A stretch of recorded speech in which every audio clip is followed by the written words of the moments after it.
चलो अब देखो, बिल्कुल बेसिक से शुरू करना है हमें, ठीक है ना। मतलब ये बहुत ही ज़्यादा इंपॉर्टेंट जो आपके ऑर्गेनिक केमिस्ट्री में काम में आएगा, सही है। एक एक पॉइंट को लिखते रहना अच्छी तरीके से।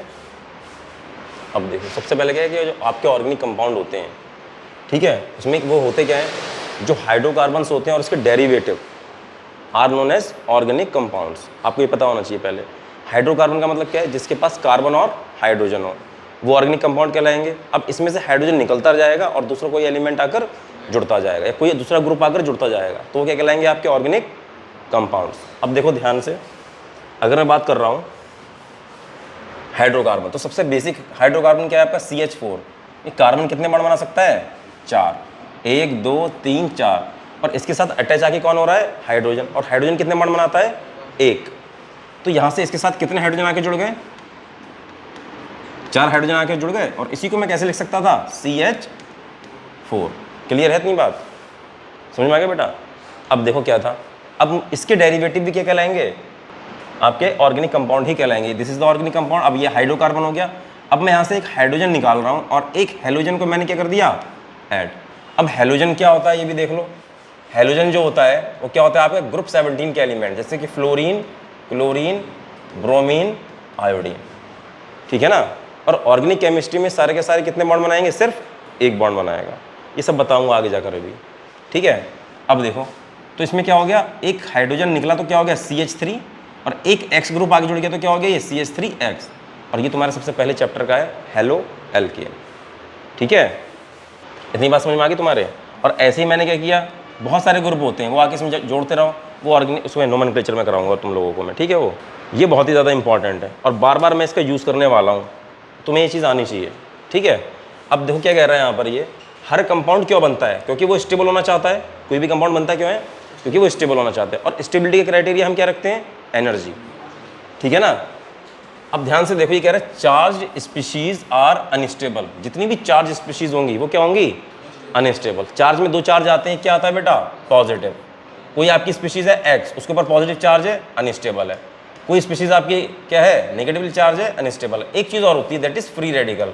ये भी क्या होता है, अनस्टेबल होता है, ठीक है ना। फ्री रेडिकल क्या होता है, उसके पास उसी का इलेक्ट्रॉन उसके पास आ गया, ठीक है। ये देखेंगे अभी जाके धीरे धीरे क्या चीज़ें होती हैं। अब ध्यान से देखो, चार्ज स्पीशीज अनस्टेबल क्या होती है, मैं इन 2 लाइनों से बताने वाला हूँ तुम्हें। सिंपल सा फिजिक्स का रूल है कि कम से कम एनर्जी होगी, lesser is the energy of the system, more stable, ठीक है, इट विल बी, उतना ही ज़्यादा क्या हो जाएगा, ये स्टेबल हो जाएगा। और उसका उल्टा, ठीक है। इसका मतलब क्या है, अगर एनर्जी घटी तो स्टेबिलिटी क्या हो गई, बढ़ जाएगी। ये चीज़ आपको पता होनी चाहिए, ठीक है, पहली चीज़। दूसरी चीज़ इसका उल्टा भी है, अगर आपकी एनर्जी बढ़ गई तो स्टेबिलिटी क्या हो जाएगी बेटा जी, स्टेबिलिटी हो जाएगी डिक्रीज। क्लियर है इतनी बात, ये चीज़ आपको समझनी चाहिए। अब देखो क्या है, जो अट्रैक्टिव फोर्सेज होते हैं वो एनर्जी क्या कर देते हैं, डिक्रीज कर देते हैं, ठीक है। और इस तरीके से स्टेबिलिटी क्या कर देंगे, वो बढ़ा देंगे। और जो रिपल्सिव फोर्सेज होंगे वो क्या करेंगे बेटा, सिस्टम की एनर्जी को बढ़ा देंगे, तो सिस्टम को क्या कर देंगे, अनस्टेबल। ये 2 चीज़ें आपको पता होनी चाहिए। अब देखो ये कह रहा है, जो अट्रैक्टिव फोर्सेज होंगे, जैसे प्लस माइनस या माइनस प्लस में जो ये क्या लगेगा बेटा, इसमें फोर्स ऑफ अट्रैक्शन। और जब भी ये लगेगा तो ये करेगा, एनर्जी को कम कर देगा, ठीक है। अब एनर्जी कम होगी तो स्टेबिलिटी क्या होगी बताओ, बढ़ जाएगी। अब इसका उल्टा देखो, प्लस प्लस या माइनस माइनस, ये कौन से फोर्सेज हैं आपके, फोर्स ऑफ रिपल्जन। ये सिस्टम की एनर्जी को करेंगे, बढ़ा देंगे। और सिस्टम की एनर्जी बढ़ गई तो स्टेबिलिटी घट जाएगी, कम हो जाएगी, ठीक है ना। अब ध्यान से देखो, ये कह रहा है चार्ज स्पीशीज। अगर मैंने चार्ज स्पीशीज बनाई कोई सी भी, मैंने कहा Na पॉजिटिव बना, तो क्या वो एक Na पॉजिटिव बना कि बहुत सारे बने, बहुत सारे Na पॉजिटिव बने। और जो पॉजिटिव स्पीशीज बनी, क्या वो बहुत सारी बनी, पॉजिटिव पॉजिटिव पॉजिटिव पॉजिटिव। अब इन सबके बीच में क्या होगा, अट्रैक्शन के रिपल्जन। ध्यान से देखो, पॉजिटिव पॉजिटिव नेगेटिव नेगेटिव एक दूसरे के करते हैं, रेपल करते हैं। तो इनके बीच में क्या होने वाला है, अब रिपल्जन होने वाला है। और जब रिपल्जन होगा तो क्या होगा बताओ, एनर्जी बढ़ जाएगी। और एनर्जी बढ़ गई तो सिस्टम क्या हो जाएगा आपका, ठीक है। स्टेबिलिटी क्या होने वाली है इसकी, घटने वाली। ऐसे ही क्या होता है, मान लो x negative x negative x negative है बहुत सारे, तो उनके बीच में भी क्या होता है, फोर्स ऑफ रिपल्जन।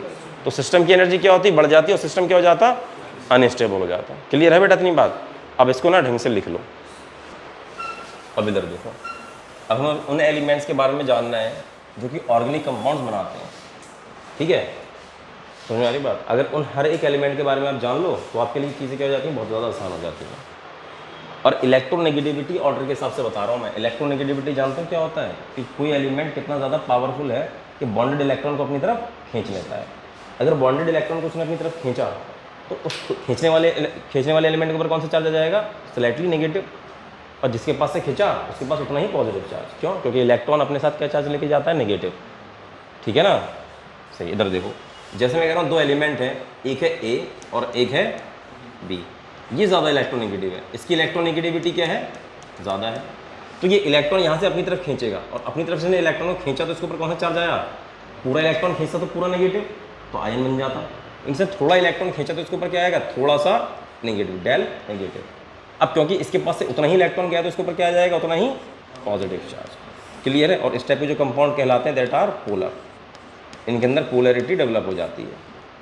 अब मैं यहाँ पर जो एलिमेंट अरेंज कर रहा हूँ किस बेसिस पे कर रहा हूँ? इलेक्ट्रोनेगेटिविटी ऑर्डर के। जो सबसे ऊपर होगा वो सबसे ज़्यादा इलेक्ट्रोनेगेटिव होगा और जो सबसे नीचे होगा वो सबसे कम होगा। ठीक है, अब देखो कैसे याद करना है तुम्हें। FON, phone, fluorine, oxygen, nitrogen. ठीक है, उसके बाद में क्या है? Chlorine, bromine, iodine. उसके बाद में कुछ एलिमेंट और आएंगे, फिर आएगा कार्बन, फिर हाइड्रोजन, उसके बाद में लास्ट में क्या आएंगे आपके? मेटल्स। मेटल्स सबसे कम इलेक्ट्रोनेगेटिव हैं। अगर मेटल के साथ में हाइड्रोजन आ जा रहा है तो हाइड्रोजन के ऊपर कौन सा चार्ज आएगा? नेगेटिव, और मेटल के ऊपर पॉजिटिव। ठीक है ना? इतनी बात समझ में आ रही है? अब जो आपके मेटल्स यूज होंगे उनकी बात करते हैं। देखो मैं पहले चैप्टर से स्टार्ट कर रहा हूँ, जो मैं तुम्हें पढ़ा चुका हूँ। क्या तुमने वुड्स रिएक्शन में देखा था सोडियम यूज हो रहा था? सोडियम। मैग्नीशियम ने ग्रिग्नाइट एजेंट बनाया था। ठीक है, अभी कल पढ़ोगे तुम क्या? LiLH4 NaBH4। ठीक है, तो लिथियम आएगा और लिथियम क्या बनाने वाला है यहाँ से? कौन सा कंपाउंड? LiAlH4। और सोडियम जाके कुछ और ही बनाता है, NaBH4। तो क्या बोरॉन भी यूज़ हो रहा है यहाँ पर? ठीक है, उसके बाद में देखो क्या यूज़ होगा? जिंक यूज़ होगा, बहुत ही ज़्यादा यूज़ होता है जिंक तो। उसके बाद में क्या आएगा आपका? कैडमियम भी आता है, कॉपर भी आता है, याद रखना एट 573 केल्विन। और किसकी तरह यूज़ कर क्या किसकी तरह काम करता है ये? Oxidising agent. ये इंपॉर्टेंट है। ठीक है,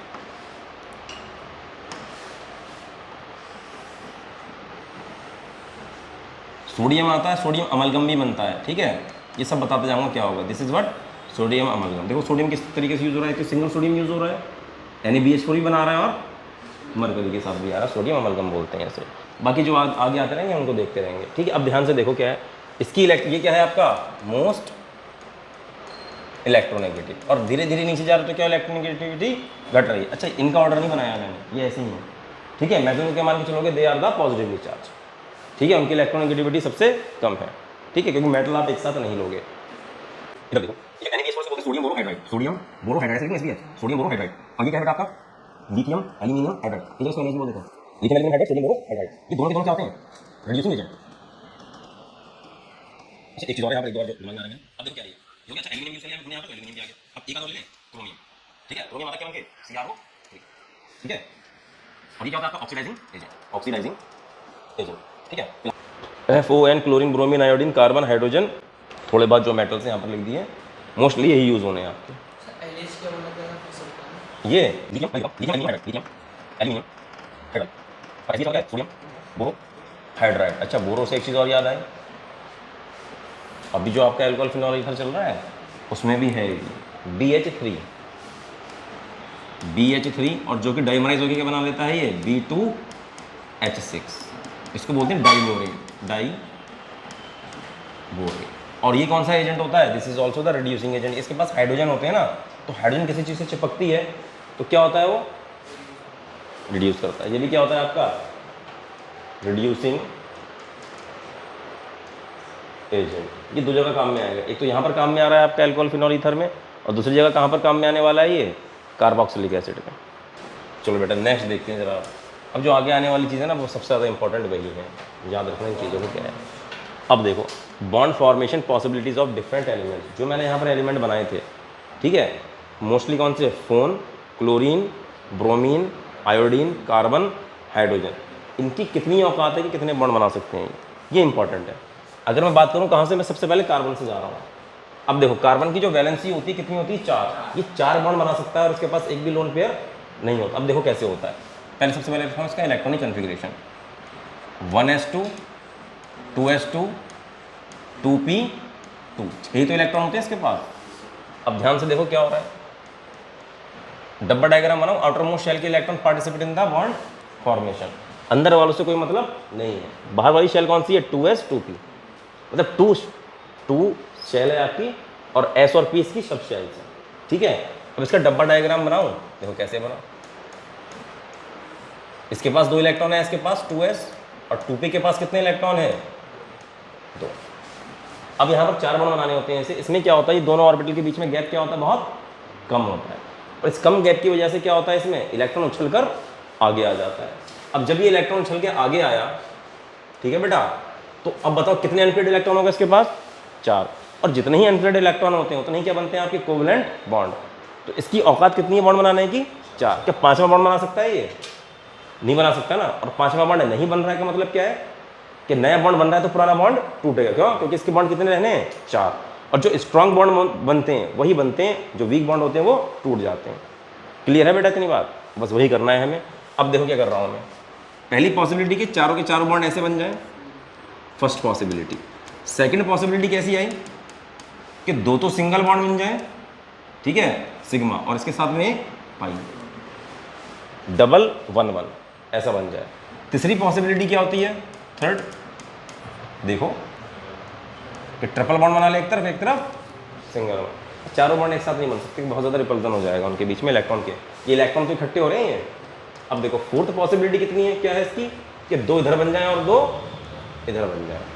क्लियर है बेटा इतनी बात, अभी लिख लेना, दूसरे को भी बता देता हूँ मैं, सही। अब इधर देखो नाइट्रोजन, नाइट्रोजन के पास टोटल कितने इलेक्ट्रॉन होते हैं बताओ, 7 होते हैं, 7 इलेक्ट्रॉन है इसके पास।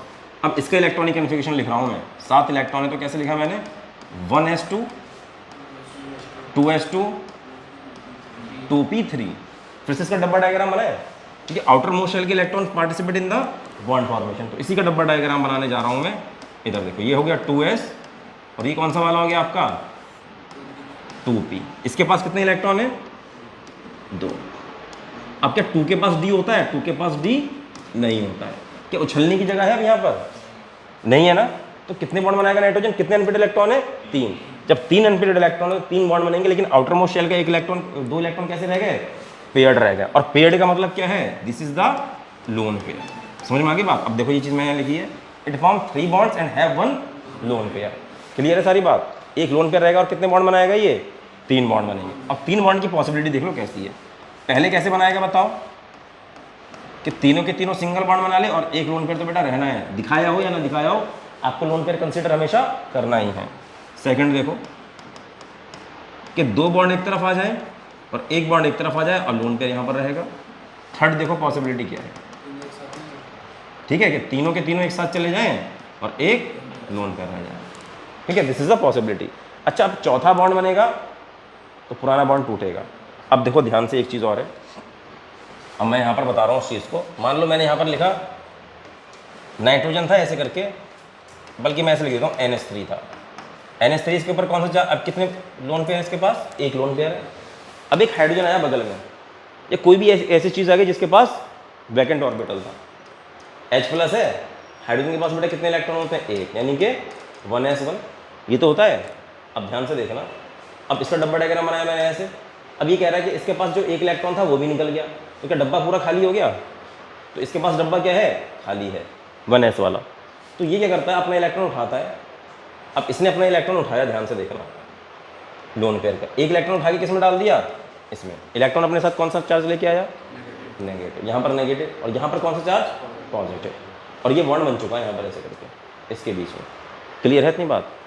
अब ध्यान से देखो क्या होगा, इसका स्ट्रक्चर मैंने बनाया तो क्या बन गया, ये NH H H, ये NH4 बन चुका, और पॉजिटिव चार्ज आया तो पॉजिटिव चार्ज किसके ऊपर आया है, हाइड्रोजन के ऊपर कि नाइट्रोजन के ऊपर, नाइट्रोजन के ऊपर कौन सा चार्ज आएगा, पॉजिटिव। अगर नाइट्रोजन चौथा बॉन्ड बना रहा है, अनस्टेबल भी हो रहा है और उसके ऊपर कौन सा चार्ज आ रहा है, पॉजिटिव, और इसी पॉजिटिव चार्ज की वजह से क्या हो जाएगा, ये अनस्टेबल हो जाएगा। मैंने सबसे पहली लाइन के लिखाई थी तुम्हें कि चार्ज स्पीशीज आर अनस्टेबल। अच्छा, और देखो ये पॉजिटिव है और ये नेगेटिव है, और पॉजिटिव नेगेटिव एक दूसरे के कर देंगे, मार के न्यूट्रल हो जाएंगे। क्लियर है सारी बात, इसको बना लो। वही चीज़ यहाँ पर लिखी हुई है। हाँ, और जो इलेक्ट्रॉन डोनेट कर रहा है वो क्या कहलाता है, लुई बेस, और जो इलेक्ट्रॉन एक्सेप्ट करता है लुई एसिड। यहाँ पर NH3 क्या है, लुई बेस, और हाइड्रोजन H+ क्या है, लुई एसिड। ठीक है, इसको अब देखो बेटा नेक्स्ट क्या है इसमें, ऑक्सीजन। अब ऑक्सीजन के पास कितने इलेक्ट्रॉन होते हैं, 8। ऑक्सीजन के पास है 8 इलेक्ट्रॉन। 8 का मतलब क्या है, 1s2, 2s2 4 हो गए, 2p4, तभी तो 8 होंगे। अब इसका डबल डायग्राम बनाओ आउटर मोस्ट इलेक्ट्रॉन का, आउटर मोस्ट शेल के इलेक्ट्रॉन क्या हो गया बेटा, 2s और 2p हो गए आउटर मोस्ट। p के पास 3 होते हैं और s के पास एक ऑर्बिटल होता है, 2s2 2p4। पहले सिंगली फील्ड होते हैं, बाद में पेयरिंग होती है। अब ध्यान से देखो कि यहाँ पर उछलने की जगह है इलेक्ट्रॉन के, कहीं कोई वैकेंट ऑर्बिटल है क्या, नहीं है। वैकेंट ऑर्बिटल नहीं है तो अब देखो क्या होगा, यहाँ पर कितने अनपेड इलेक्ट्रॉन है, सिर्फ 2। तो कितने बॉन्ड बनाएगा ये, 2। और ये लास्ट ये जो इलेक्ट्रॉन है आपके ये वाले, ये क्या कहलाएंगे आपके, लोन पेयर। तो ऑक्सीजन के पास हमेशा क्या रहेंगे, 2 लोन पेयर और 2 बॉन्ड बनेंगे आपके। ठीक है, तो पॉसिबिलिटी क्या है, पहली पॉसिबिलिटी क्या है कि ऑक्सीजन जो था सिंगल बॉन्ड बना, इसके पास 2 लोन पेयर, ये कभी दिखाई नहीं जाएंगे, आपको दिमाग में रखने हैं। ठीक है, सेकंड क्या हो गया, यहाँ पर ऑक्सीजन एक साथ 2 बॉन्ड बना ले, डबल बॉन्ड, और इसके पास 2 क्या रहे, लोन पेयर। क्लियर है बात। अब क्योंकि इसके पास भी लोन पेयर है और ये पॉजिटिव स्पीशीज कहीं भी देखेगा उसके ऊपर अटैक करेगा। याद रखना, जो ऑक्सीजन है सबसे ज़्यादा नौटंकी करता है, वाटर की फॉर्म में आता है H2O, उसके बाद जो लोन पेयर होते हैं हमेशा किसके ऊपर अटैक करते हैं, पॉजिटिव सेंटर के ऊपर। तो ये एज ए न्यूक्लियोफाइल भी काम करता है, वो आगे बताऊंगा न्यूक्लियोफाइल क्या होता है, इलेक्ट्रोफाइल क्या होता है। अब देखो क्या है, अब इसके पास मान लो H पॉजिटिव आ गया, मैं वाटर ही ले लेता हूँ, जैसे यहाँ पर NH3 लिया था। अब यहाँ पर क्या ले लिया मैंने, वाटर, OH। 2 लोन पेयर हैं, बस एक ही लोन पेयर काम में आता है, याद रखना, ऐसे अटैक करने के लिए, दोनों एक साथ नहीं आएंगे। तो अब देखो यहाँ पर H पॉजिटिव है, फिर से वही सीन, H के पास क्या है, वैकेंट ऑर्बिटल, तो दिखा दिया मैंने ऐसे करके। ठीक है, अब इसने अपना एक इलेक्ट्रॉन उठाया, ठीक है, तो इसके ऊपर कौन सा चार्ज, पॉजिटिव, क्योंकि इसने इलेक्ट्रॉन अपना कम करा, और किसके पास भेज दिया, इसके पास भेज दिया अपना इलेक्ट्रॉन है। ठीक है, तो इसके पास नेगेटिव चार्ज, और नेगेटिव पॉजिटिव एक दूसरे को मार के न्यूट्रल हो जाएंगे, और यहाँ पर क्या बन जाएगा, एक बॉन्ड। तो देखो कैसे बॉन्ड बन रहा है ये, H ऑक्सीजन H 2 बॉन्ड थे, तीसरा बॉन्ड बना तो ऑक्सीजन के ऊपर कौन सा चार्ज, पॉजिटिव चार्ज। अब बताओ स्टेबल हो गया कि अनस्टेबल हो गया, और अनस्टेबल, क्योंकि इसके ऊपर पॉजिटिव चार्ज आ गया। तो नया बॉन्ड बन रहा है तो पुराना बॉन्ड टूटेगा, इतना तो पक्का है। क्लियर है बेटा बात, बस वही चीज़ यहाँ पर लिखी हुई है साइड में। अब देखो हेलोजन की बात कर रहा हूँ, तो हेलोजन के पास क्या है, सबसे पहले मैं फ्लोरीन ले लेता हूँ। चलो, तो क्या हो जाएगा, 1s2 2s2 2p5 2p5। अब देखो आउटर मोस्ट शेल के इलेक्ट्रॉन कन्फिगरेशन लिखो, 2s 2p, तेजी के साथ कर दूंगा। अब तो समझ गया, 2s 2p। इसके पास कितने इलेक्ट्रॉन है, इसके पास 2, इसके पास कितने हैं, 5। ठीक है, अनपेड इलेक्ट्रॉन कितने, 1। कितने बॉन्ड बनेंगे, 1। लोन पेयर कितने रहेंगे, 3। बस हो गया खत्म। अब देखो एक ही पॉसिबिलिटी है बॉन्ड बनने की, वो क्या है कि आपका फ्लोरीन एक बॉन्ड बना ले और इसके पास, और ऐसे सारे के सारे हेलोजन का सीन है, सारे के सारे हेलोजन ऑर्गेनिक में कितने बॉन्ड बनाएंगे, 1। और कितने लोन पेयर रहेंगे इसके पास, 3 लोन पेयर रहेंगे। अब फिर से वही चीज़ है, मान लो कहीं पर H पॉजिटिव आ गया तो क्या करेगा, ये अपने एक इलेक्ट्रॉन उठाएगा और किसको दे देगा, इसको दे देगा। तो ये नेगेटिव, ये मर जाएगा यहाँ से, नेगेटिव पॉजिटिव न्यूट्रल, और यहाँ पर बॉन्ड बन जाएगा। और कैसे बन गया ये देखो, X। ठीक है, यहाँ तो एक बॉन्ड था, यहाँ पर एक ये इसके साथ आ गया, और यहाँ पर क्या है, एक पॉजिटिव चार्ज आ गया। क्लियर है बात, अनस्टेबल हो गया, नया बॉन्ड बन रहा है तो पुराना बॉन्ड टूटेगा। बस अब हाइड्रोजन की बात करते हैं। अब हाइड्रोजन के पास क्या है बताओ, एक ही इलेक्ट्रॉन, तो 1s1, ये तो है। अब देखो क्या होगा, सिर्फ डब्बा डायग्राम बनाओ, ये बन गया। कितने अनपेड इलेक्ट्रॉन है, 1। तो क्या रहेगा, एक ही बॉन्ड बनाएगा, बस सिंगल सा, खत्म कहानी बॉन्ड बनाने वाली। चलिए बेटा नेक्स्ट टॉपिक, सही है।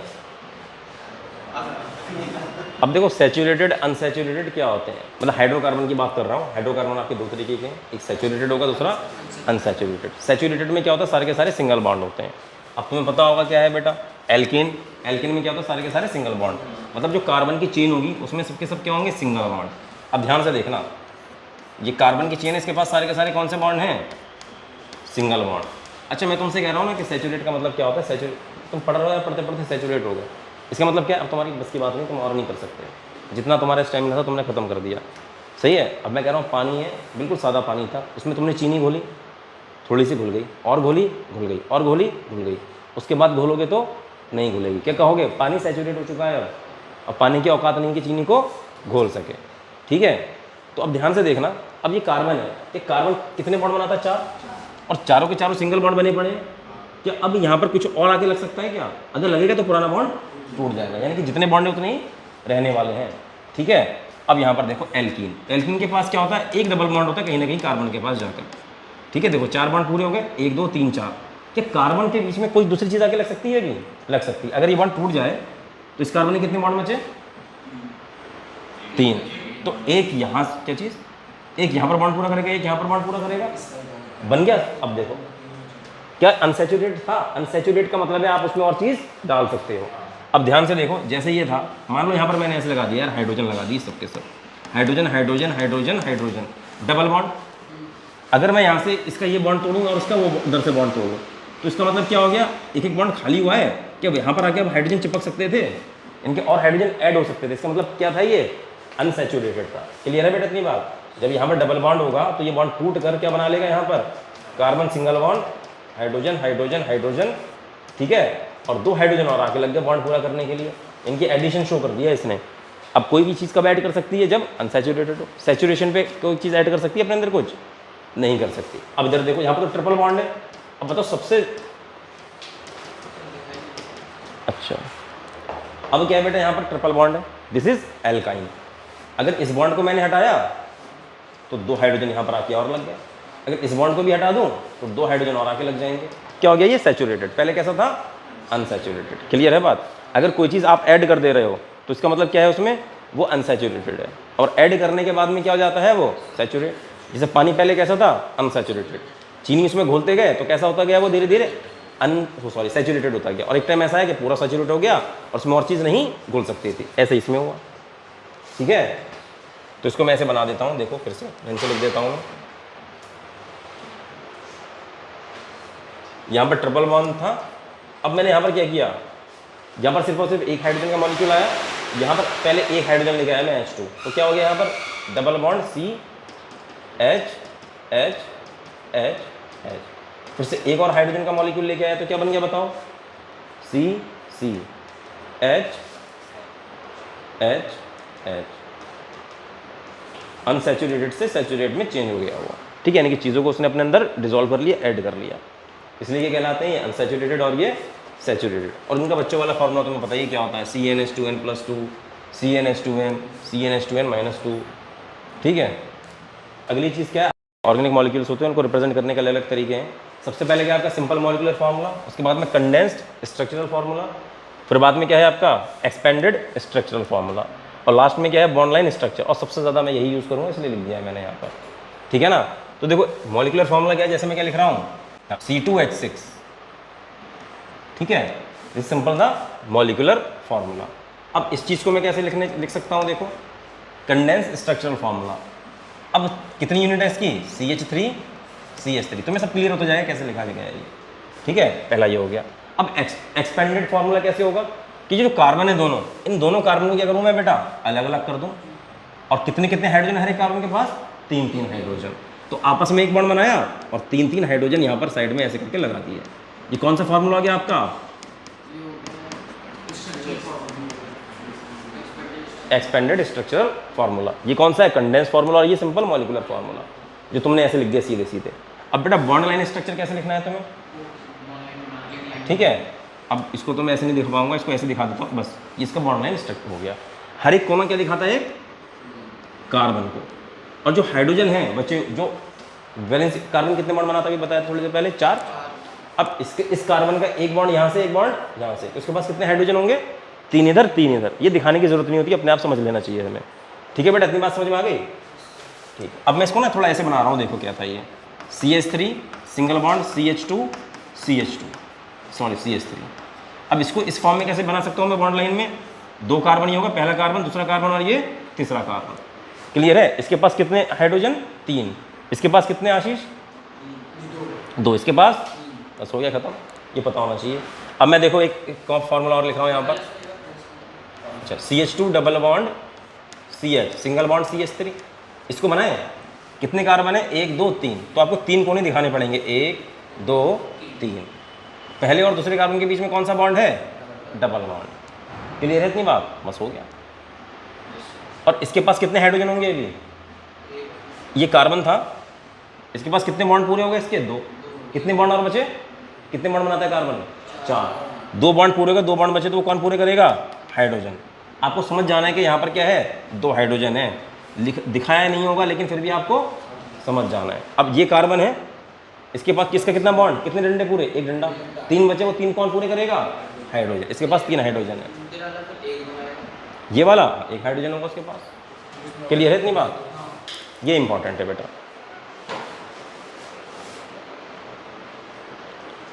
एक और दे रहा हूँ यहाँ पर, क्वेश्चन दे रहा हूँ मैं, उसको तुम बताना कितने हाइड्रोजन कितने नहीं है इसके पास। पहले से कर लेते हैं, उसके बाद लिख लेना। अब नंबर ऑफ हाइड्रोजन बता दो मुझे, बस आपसे पता कर रहा हूँ बेटा। इस वाले कार्बन कितने कार्बन है पहले तो ये बताओ, इसके अंदर 4, 1 2 3 4, इसके पास कितने हाइड्रोजन है, 3, तुम बताओ इसके पास कितने हैं, इसके पास 1 2 3 डंडे, चौथा ये, 4 के 4 पूरे, एक भी हाइड्रोजन नहीं है इसके पास।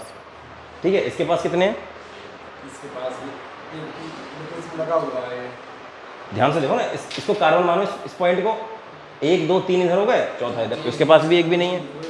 इसके पास बताओ कितने हैं, इसके पास एक है, 3 और लगेंगे, बस समझ में आ गई बात। अब इसका स्ट्रक्चर बनाओ तो क्या है, पहला कार्बन, दूसरा कार्बन, तीसरा कार्बन, चौथा कार्बन, इसके सिंगल बॉन्ड है, इसके पास यहाँ पर कितने बॉन्ड है, ट्रिपल। अब देखो CH3, इधर कुछ भी नहीं लगेगा, इधर भी कुछ नहीं लगेगा, और ये CH3, समझ में आ गई सारी बात। अब देखो, to explain the geometry and the shape of the molecule you should know the hybridisation. यहाँ पर अलग अलग चीज़ें हैं, देखो क्या है। अब आपको number of sigma bond plus lone pair count करने हैं, और उसके बाद में क्या मिल के आ जाएगा आपका, और उन सबको ऐड करने के बाद में आपको आपकी हाइब्रिडाइजेशन का पता चल जाएगा। ठीक है, और परसेंटेज एस कैरेक्टर का पता चल जाएगा। अब ध्यान से देखते जाओ, मैं कह रहा हूँ नंबर ऑफ सिग्मा बॉन्ड और ये लोन पेयर पहले कम से कम कितने होने चाहिए, 2, कम से कम 2 ऑर्बिटल आके मिलेंगे तभी तो हाइब्रिड होंगे। हाइब्रिड का मतलब क्या है कि 2 चीज़ें मिले आपस में कंबाइन हो जाए। क्या एक चीज़ से बन सकता है हाइब्रिड, नहीं बन सकता। हाइब्रिड का मतलब क्या होता है, 2 अलग अलग चीज़ें हैं आपस में मिल गई तभी तो हाइब्रिडाइजेशन होगा।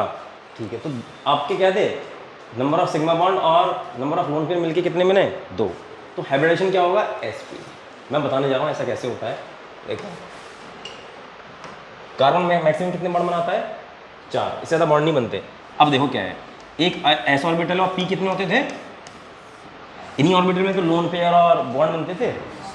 ठीक है, अब मैं कह रहा हूँ दो आए, एक s p p p, ऐसे तो होता है, एक s आया और एक p आया, 2 का मतलब क्या है, एक s आया एक p आया, तो हाइब्रिडाइजेशन क्या हो गया, sp। अब इसमें 2 तो टोटल कितने ऑर्बिटल हैं, 2, एक s है एक p है, तो परसेंटेज s कितना हो गया, 50 हो गया। समझ में आ गया बेटा बात। तो 50% क्या हो रहा है, यहाँ पर निकल के आ रहा है आपका परसेंटेज एस कैरेक्टर 50%। अब दूसरी बात किसी कर रहा हूँ मैं, 3 हो गए, 3 होने का मतलब क्या है, एक एस आया और 2 पी आ गए, तो हाइब्रिडेशन कितना हो गया, sp2 sp, एक एस था 2 पी आ गए तो sp2 हो गया। सही है, और परसेंटेज एस कितना हो गया, हाँ लगभग 33% हो गया वो। ठीक है, कितना हो गया, लगभग 33%। परसेंटेज तो निकालनी आती है। टोटल ऑर्बिटल 3 थे, एक क्या था आपका s × 100, तो 33% आगे नहीं आके लगभग 33.333, वो तो चलते जाएगा आगे। अब बेटा 4 हो गए, 4 का मतलब क्या है, एक s और 3 p, तो हाइब्रिडेशन क्या क्या क्या हो गया बताओ, एक s और 3 p, sp3। हाँ अब देखो, एक s ऑर्बिटल है और टोटल कितने थे, 4, sp3। ठीक है, तो इसका मतलब क्या हो गया, × 100, तो कितना परसेंट हो गया बेटा जी, 25%। क्लियर है सारी बात। अब देखो क्या कह रहा है ये, more the S character more is the electronegativity of the atom. जिसके पास जितना ज्यादा एस कैरेक्टर होगा उसकी इलेक्ट्रोनेगेटिविटी उतनी ही ज्यादा होने वाली। ऐसा क्यों कि एस ऑर्बिटल्स किसके ज्यादा पास होता है, न्यूक्लियस के, और न्यूक्लियस चीजों क्या करता है, इलेक्ट्रॉन को खींचता है। समझ में आ गई सारी बात। तो इसको मैं हटाऊं, यहाँ पर लिखने जा रहा हूँ, ध्यान से देखते जाओ। सबसे पहले तो क्वेश्चन करते हैं, आपको हाइब्रिडाइजेशन बताना है।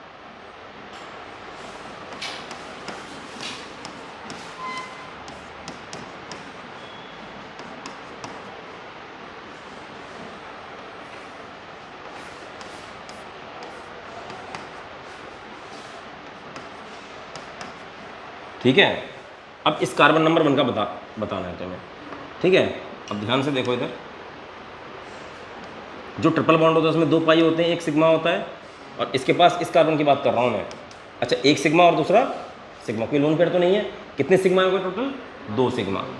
अच्छा, एक हाइड्रोजन भी सिग्मा बनाएगा ना, ये वाला देखो हाइड्रोजन सिग्मा, तो टोटल कितने सिग्मा हो गए? 2 सिग्मा। और 2 सिग्मा होने का मतलब क्या है? हाइब्रिडाइजेशन क्या हो गया? sp। ठीक है, और दूसरे नंबर कार्बन का देखो, क्या सेम इसके साथ भी यही है? 1 सिग्मा इधर, तो कितने सिग्मा टोटल? 2 सिग्मा। इसका मतलब हाइब्रिडाइजेशन sp। कितने सिग्मा? अच्छा, 1 पाई डबल बॉन्ड में क्या होता है? 1 पाई 1 सिग्मा, ट्रिपल बॉन्ड में 2 पाई 1 सिग्मा। ठीक है बेटा, तो यहाँ पर क्या निकल के आने वाला है? 1 पाई 1 सिग्मा, दूसरा सिग्मा एक हाइड्रोजन के साथ सिग्मा। हाइड्रोजन कितने हाइड्रोजन सिंगल बॉन्ड बनाता है, सिंगल बॉन्ड कौन सा होता है? सिग्मा। 1 2 3, 3 सिग्मा का मतलब sp2। क्या सेम इसके साथ हो गया? देखो sp2, 1 सिग्मा, दूसरा सिग्मा, तीसरा हाइड्रोजन के साथ सिग्मा। इसका हाइब्रिडेशन कितना हो जाएगा?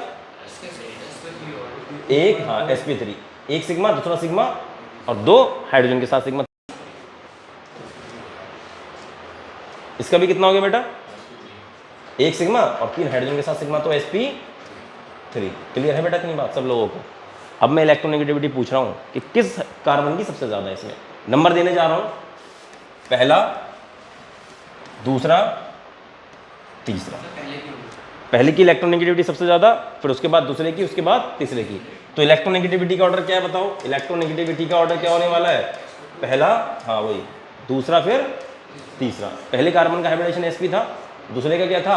sp2, तीसरे का sp3। क्लियर है सारी बात? ये इंपॉर्टेंट चीज़ है, बहुत ही ज़्यादा इंपॉर्टेंट है ये, क्योंकि इलेक्ट्रॉन कौन खींचेगा, कौन देगा, ये इसके ऊपर डिपेंड करता है ये। अब बेटा यहाँ पर ध्यान से देखो, तुम्हें हर एक जिसको मैंने एरो से लगा रखा है आपको उसका हाइब्रिडाइजेशन बताना है। ठीक है, ये जो कार्बन है इसका हाइब्रिडाइजेशन क्या होगा? इसके पास 1 सिग्मा बॉन्ड तो दिखा रहा है यहाँ पर, सिंगल बॉन्ड यानी कि सिग्मा बॉन्ड है, और जो 3 नहीं दिखा रहा है वो क्या है? तीनों के तीनों हाइड्रोजन। और हाइड्रोजन के साथ कितने बॉन्ड बनेंगे? 1 बॉन्ड बनेगा। तो टोटल कितने सिग्मा बन गए? 4। क्लियर है इतनी बात? इधर देखो, कोई दिक्कत नहीं, समझ में नहीं आया तो मैं कह रहा हूँ ये कार्बन था, इसका 1 बॉन्ड पूरा यहाँ से, और 3 बॉन्ड बचे वो कौन पूरे करेगा? यहाँ से हाइड्रोजन, 3 हाइड्रोजन पूरे करेंगे। तो जो सिंगल बॉन्ड होते हैं सबके सब सिग्मा होते हैं, तो पहला सिग्मा, दूसरा सिग्मा, तीसरा सिग्मा, चौथा सिग्मा, यानी कि इसका हाइब्रिडेशन क्या हो गया? sp3। समझ में आ गई सारी बात? ठीक है, अब इसको देखो, ये कार्बन था, पाई सिग्मा सिग्मा। ठीक है, समझ में आ रही इतनी बात? इस वाले की बात कर रहा हूँ, इस वाले कार्बन की, इसको मिटा देता हूँ मैं अब। ठीक है, अब यहाँ पर इसके कितने? 2 बॉन्ड, 3 बॉन्ड पूरे, 1 बॉन्ड कौन पूरा करेगा? हाइड्रोजन। और हाइड्रोजन अपने साथ कौन सा बॉन्ड लेके आता है? सिग्मा। तो 2 तो सिग्मा है, 3 और सिग्मा, तो यानी कि sp2। अब इस ऑक्सीजन की बात करते हैं, सिग्मा सिग्मा, और 2 लोन पेयर होते हैं जो मैंने कहा दिखाई नहीं देंगे कभी भी, तुम्हें कंसिडर करने हैं। 2 lone pair, 2 sigma bond, total कितना आ गया? 4, और 4 का आती क्या? sp3। समझ में आ गई बेटा बात?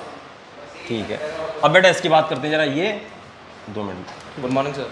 ये और ये। ठीक है, और इसकी बात तीनों की बात करते हैं अब। तो इस इधर देखो क्या है इसका हाइब्रिडाइजेशन?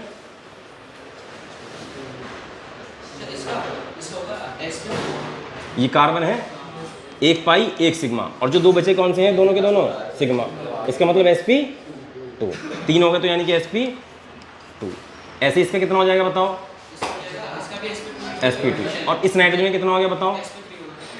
sp3। अब इसका देख के बताओ क्या हो रहा है? ये बेंजीन नहीं है, इधर देखो क्या है। ठीक है, अब इधर देखो ध्यान से, ये सिग्मा, ये पाई, ये सिग्मा, कितने बॉन्ड पूरे हो रहे हैं इसके? 1 2 3, चौथा बॉन्ड कौन पूरा करेगा? हाइड्रोजन। तो 2 सिग्मा और 1 हाइड्रोजन के साथ सिग्मा, कितने टोटल सिग्मा? 3। इसका मतलब क्या हो गया? sp2। क्या सेम वैसे ही है? sp2। अब इधर देखो, इससे क्या हो जाएगा? 1 सिग्मा, 2 सिग्मा, ठीक है, और 2 बचे 4 सिग्मा, यानी कि sp3। अब उस पर आते हैं सीधे, कि सारे के सारे कार्बन एक जैसे दिख रहे हैं तुम्हें? सारे के सारे जैसे दिख रहे हैं, एक का निकाल लो, बाकी सबका वैसे ही। इधर देखो ध्यान से, सिग्मा पाई सिग्मा, और यहाँ पर क्या है? Hydrogen sigma. इसका टोटल कितने सिग्मा एक के पास? यानी कि सारे के सारे कार्बन क्या है? हाइब्रिडेशन यहाँ पर sp2 sp2 sp2, यानी कि बेंजीन के अंदर जितने भी कार्बन है सबका हाइब्रिडेशन क्या है बेटा जी? sp2। समझ में आ गई बात? अब इसको देखते हैं जरा लास्ट, ये सिंपल सा है बहुत। कितने सिग्मा? 4, यानी कि sp3। इसका ये मिलेगा sp हो जाएगा ये। नहीं sp नहीं होगा, पाई सिग्मा सिग्मा, हाइड्रोजन के साथ में सिग्मा यानी कि sp2। समझ में आ गई बात? अब देखो पाई सिग्मा कितने सिग्मा टोटल? 2 का मतलब sp। इसका कितना आ गया? सिग्मा सिग्मा, और एक हाइड्रोजन के साथ सिग्मा, कितने सिग्मा टोटल? 3 सिग्मा। इसका मतलब sp2 sp3। सारी बात समझ में आ गई? क्योंकि एक सिग्मा यहाँ से आया, 3 हाइड्रोजन से आए, यानी कि 4 सिग्मा का मतलब sp3। अब इलेक्ट्रोनेगेटिविटी का पता है ना सब? अगर मैं इसमें यहाँ पर कार्बन के नंबर दे दे रहा हूँ, बेटा ये पहला नंबर, ये दूसरा नंबर और ये तीसरा नंबर, बताओ सबसे ज़्यादा इलेक्ट्रोनेगेटिविटी किस कार्बन की? sp वाले की। यानी कि पहले वाले की इलेक्ट्रॉन, हाँ सही है, पहले वाले की इलेक्ट्रोनेगेटिविटी सबसे ज़्यादा, उसके बाद ठीक है तीसरे वाले, उसके बाद में दूसरे वाले। क्लियर है सारी बात?